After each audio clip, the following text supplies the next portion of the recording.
Bueno, Begoña, encantada de contar hoy con tu compañía. Yo también encantada de estar aquí. ¿Qué tal? ¿Cómo has visto este ratito que hemos compartido ya con nuestros niños y niñas?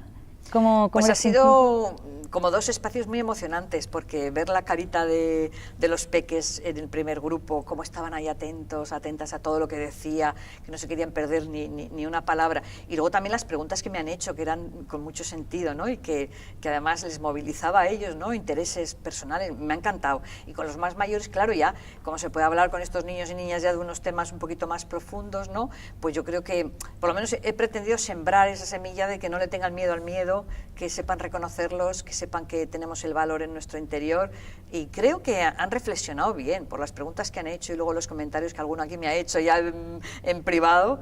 Pues yo estoy muy contenta y muy satisfecha. Genial, la verdad que sí, tenemos aquí un alumnado lleno de inquietudes, sí, y con muchas ganas de compartir, sí, ¿no? Sí que es verdad. Bueno, mira, Begoña, nosotros teníamos aquí algunas preguntas preparadas, porque, como sabemos, las últimas investigaciones sobre neuroeducación pues hablan sobre la estrecha relación que hay entre la emoción y el aprendizaje, ¿no? ¿Cómo será esta relación? ¿Cómo puede influir esta emoción en el aprendizaje de nuestros hijos y de nuestras hijas, ¿no? ¿Cuáles son aquellas emociones que quizás las facilitan, cuáles las bloquean?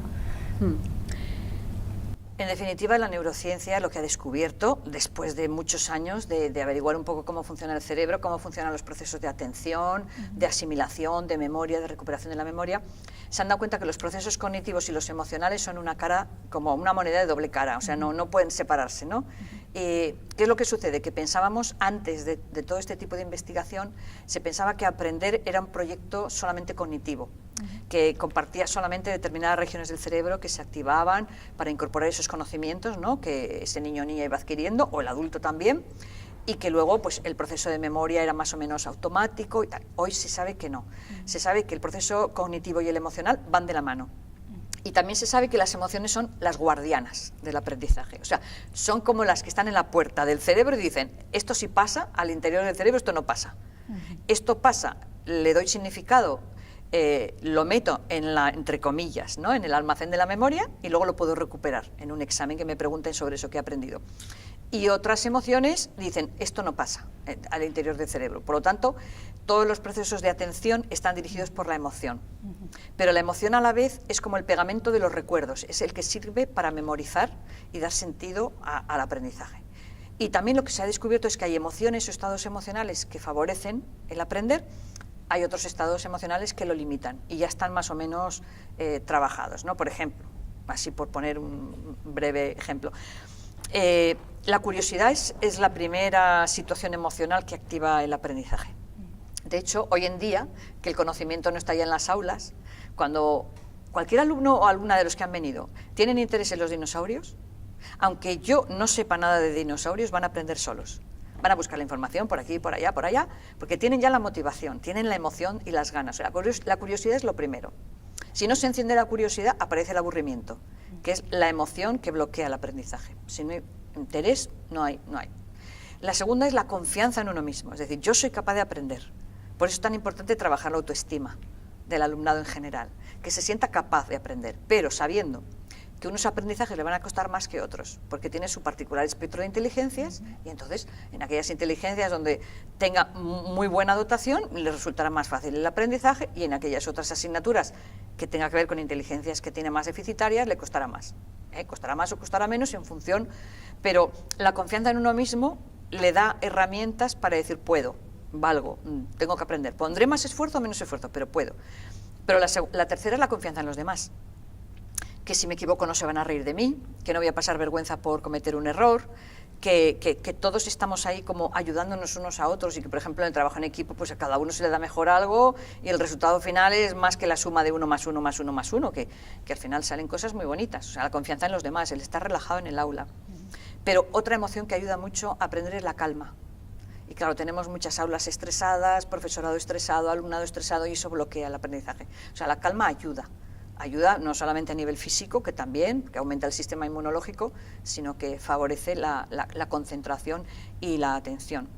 Y, por supuesto, la alegría y el orgullo, es decir, el darse cuenta de que tienen experiencias de éxito. Por eso, si un alumno o una alumna no consigue tener experiencias de éxito, el proceso de aprendizaje se puede ver cortado, se corta, porque empiezan en el bucle yo no sé, yo no puedo, yo no valgo, se desvalorizan, disminuye la confianza en uno mismo y entonces se bloquean ellos solos. O sea, si un alumno o alumna ya tiene en su mente la idea de que es imposible algo, es que ni lo va a intentar. Entonces, el estrés, la ansiedad, el miedo, todas son emociones que dificultan el aprendizaje. La primera, por supuesto, el aburrimiento, el desconectar, pero luego la desconfianza, ¿no? El miedo. A medida que sube el miedo, baja el nivel de confianza.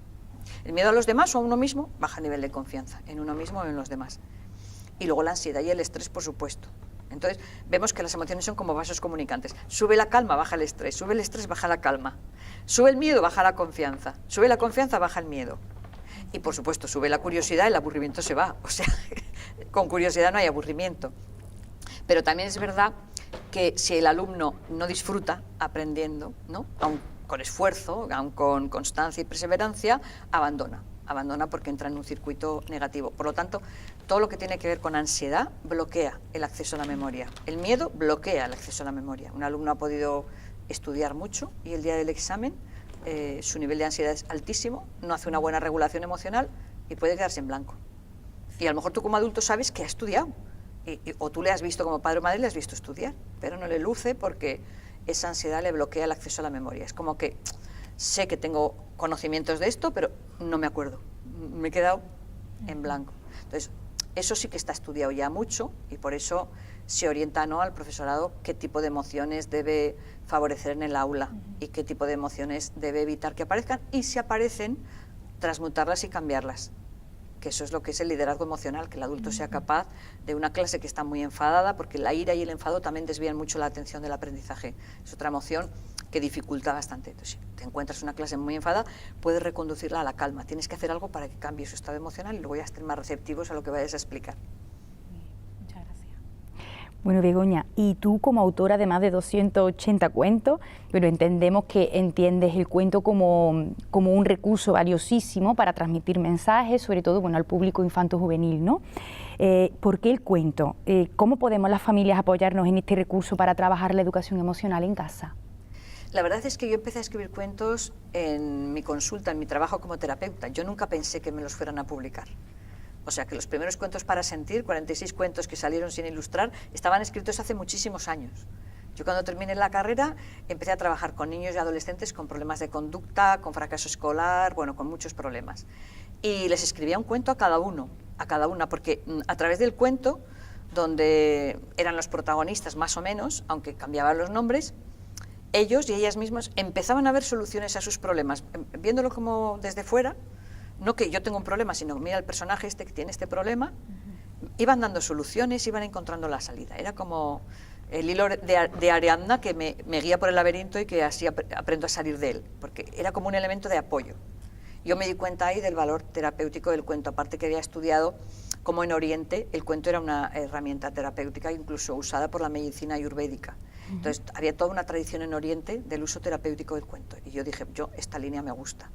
Como siempre había escrito cuentos desde pequeña, pues me puse, pero no me importaba tanto el estilo literario. Ahora me importa mucho el estilo literario porque sé que soy leída por mucha gente, pero en aquel momento no me importaba tanto el estilo, sino la profundidad del cuento, lo que le ayudaba a ese niño o niña para encontrar salidas a sus problemas.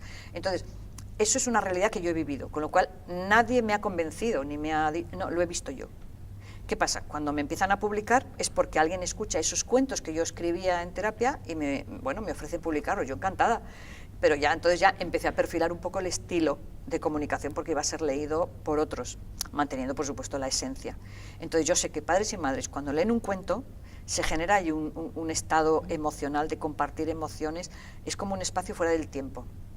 Es como que ese niño o esa niña que te está escuchando cuando es muy pequeñito porque no sabe todavía leer, entra en un mundo mágico, totalmente. Y si los adultos se lo sabemos contar, cambiando voces, expresiones gestuales y tal, muchísimo más. Pero cuando ha pasado de esa magia de la escucha, porque es una magia, es una situación mágica, a la magia de la lectura, empieza a desarrollar su imaginación. Y claro, lee y se va imaginando las escenas y se va proyectando, porque siempre Los lectores, las lectoras se proyectan en los personajes, consciente o inconscientemente, pero se proyectan. Y van empezando a adquirir experiencias que no son de su vida propia, son de la vida de los personajes de los cuentos. Entonces, tiene un potencial tremendo el cuento, como herramienta de comunicación emocional entre los seres humanos, como herramienta para potenciar la imaginación, como herramienta también para educar en valores, porque te transmiten valores sin darte lecciones largas, ¿no? Y te transmiten consejos sin que casi te des cuenta, ¿no? Lo que hablábamos de la moraleja. Mis cuentos no tienen moraleja, pero si alguien la busca, la va a encontrar. O sea, va a encontrar consejos y va a encontrar algún elemento, porque, a ver, yo soy terapeuta antes que escritora y al final pues intento que no solamente entretengan, sino que también tengan otras funciones, ¿no? Pero tienen que entretener, tienen que ser divertidos, tienen que atrapar la atención, tienen que mantenerles ahí en ascuas, ¿no? Hasta el final.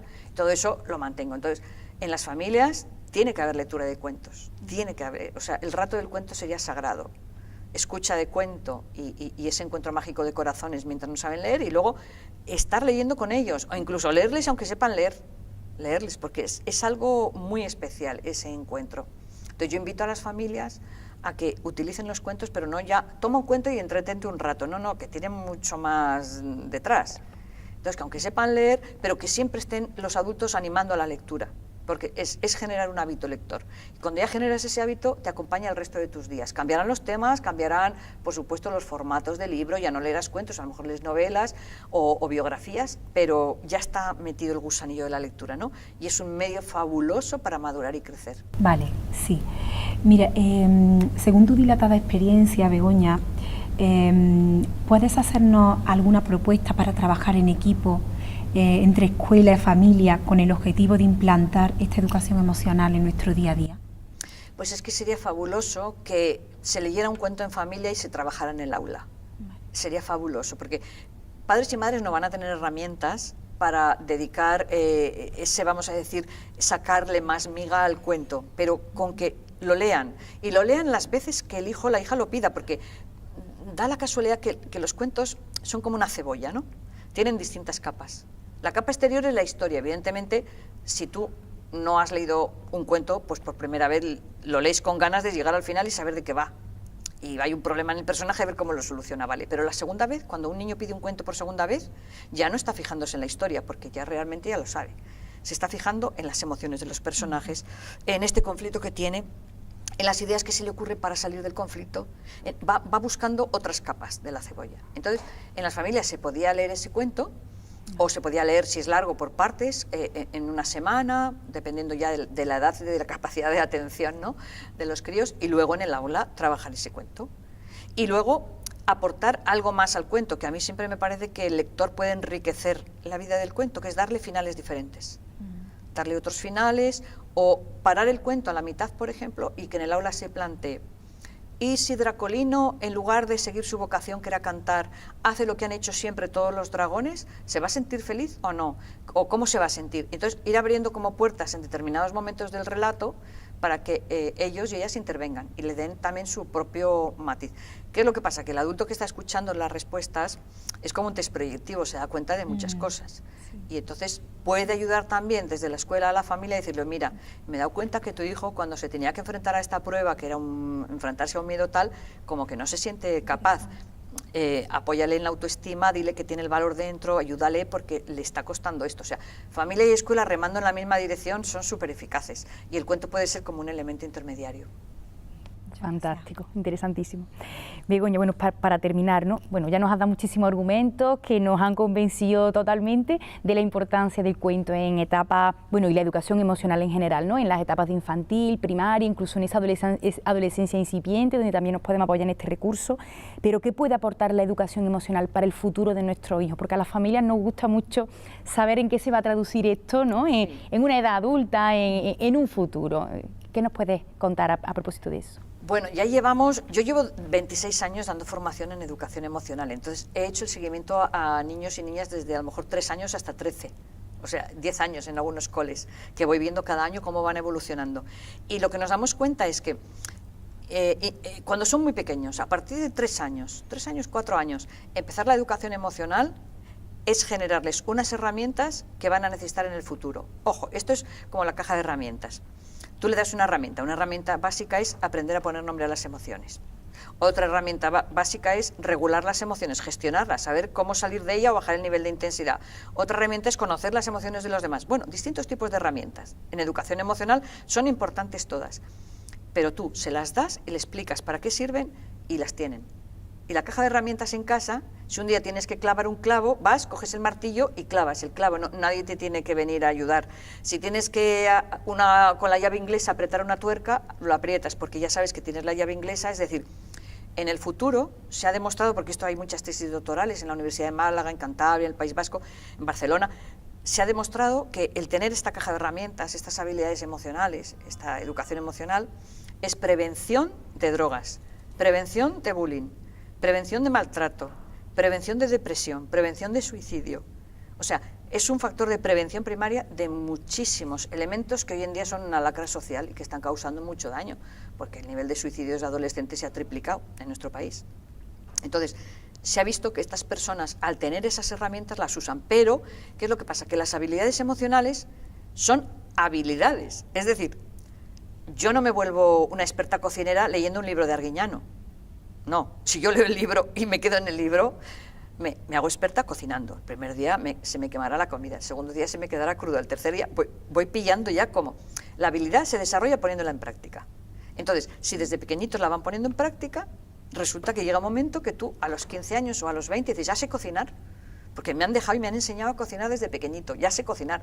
Pero de repente un día tienes invitados, oye, que queremos que nos hagas algo de cocina, y tú nunca te has entrenado, mejor que la compres o la encargues, porque te va a salir mal. Es decir, ahora, por ejemplo, en la pandemia, que tanta gente hablaba de la resiliencia, la fortaleza interior, es que no se improvisa. O lo has cultivado antes, o de repente no lo vas a tener. Pero en los centros que se cultivaba eso, me escribían los docentes y las familias diciendo, ¿cómo se nota que nuestros hijos ya tenían estas herramientas que ahora las han puesto en práctica? Ahora, ¿por qué? Porque la caja de herramientas no la tienes todo el día en el salón y no estás manejando herramientas todo el día. Pero si la necesitas, la tienes ahí. Ese es el valor añadido que está aportando la educación emocional. Aparte de ser prevención, pues les preparamos a los hijos y a las hijas para la vida que les va a tocar vivir, que no sabemos cuál es, porque el nivel de incertidumbre... Ahora, les podemos asegurar que van a perder algún ser querido, que algún sueño que tengan muchas ganas de conseguir no lo van a conseguir, que se van a frustrar, que a lo mejor algún amigo les va a traicionar o van a pensar que era amigo y no lo es, que a lo mejor van a tener que convivir en el trabajo con personas que no les caen bien, que a lo mejor, o sea, y es que eso se lo podemos garantizar, con lo cual mejor prepararles para todas esas situaciones, sean las que sean y vengan cuando vengan, que decirles, bueno, cuando necesites esta herramienta, la compras. Hombre, pues sí, la compro, pero si no la sé manejar, no la voy a saber usar. O sea, yo creo que la clave está en eso. Muy bien. Y para eso qué importante también el que todas las personas que estamos implicadas en la educación de estos niños nos formemos también en las emociones, porque como sabemos, los niños aprenden a regularse por corregulación. Claro, ¿no? claro. Entonces, para ahí la importancia, porque muchas veces los padres dicen, pero ¿cómo le enseño? Claro, tienen que aprender ellos también, claro. O empezamos con la queja, es que mi niño no está, o coge una rabieta, o coge... Pues, ¿cómo aprenden? Yo digo muchas veces por imitación. Claro, primero, claro. ¿no? Y para eso, pues qué importante que tanto maestros como padres estemos todos también implicados y estemos interesados en cómo gestionar también nuestras propias emociones. Sí, si esto fuera, por ejemplo, algo más practicado a nivel social, no veríamos escenas que vemos en la televisión todos los días y que las damos como normales, porque claro, si ellos ven descalificaciones, insultos entre personas adultas, dirán, esta es la forma de comunicarse normalmente. Pues no, tienen que ver amabilidad, buen trato. Entonces, yo soy muy crítica también porque a nivel social también estamos educando y los medios de comunicación también educan. Entonces, es bueno que padres o madres, si están viendo una escena del telediario o una película, digan, mira, así no se debe actuar. Hay otras formas de actuar que son más adecuadas, ¿no? Yo creo que si toda la sociedad y todos los docentes, todas las familias, pues eso, tuviéramos muy claro que el objetivo es el bienestar de los más pequeños para que generen una sociedad mejor, evitaríamos muchas cosas que hoy en día se dan. Pero eso significa, primero, conciencia de que es importante y luego ya llevarlo a la práctica, claro. Muchas gracias. Gracias a vosotros. Bueno, Begoña, eso es. Pues muchísimas gracias por haber visitado nuestro pueblo, nuestros 6 Poeta Molleja, por habernos dedicado este espacio tan enriquecedor para la familia y para nuestros pequeños y pequeñas, que son el motor que nos mueve a nosotros. Muy bien, gracias a vosotras. Desde la asociación. Gracias.